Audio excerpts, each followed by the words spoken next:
Welcome to my journey through the Bible. This will be application you can apply to your life and a little more in depth about the chapter. We are in 1 King chapter 15, verses 1 through 34. Now, have you ever felt like your life doesn't really matter? We are only here for a short time, and your life is like a ring in the water. Each ripple will affect the next one.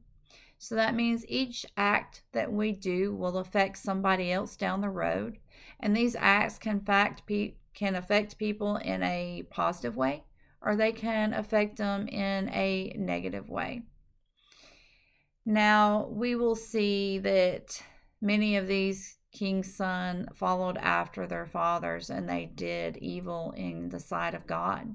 Once in a while, we find one that had the courage to stand up and do what was right.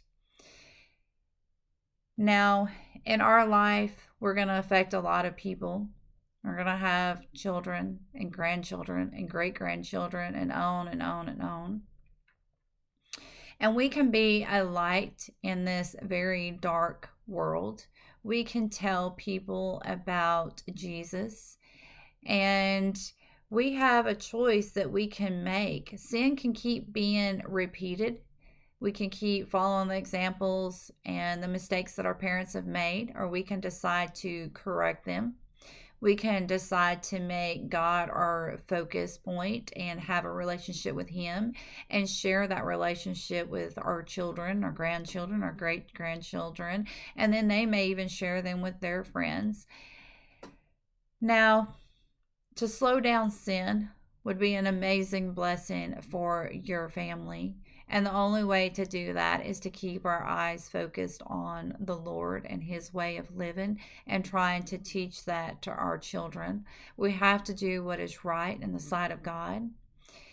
And we have to be sure that we don't lead people into sin or even away from God. We have a responsibility to take somebody by the hand and lead them into a better lifestyle, into a better relationship with the Lord.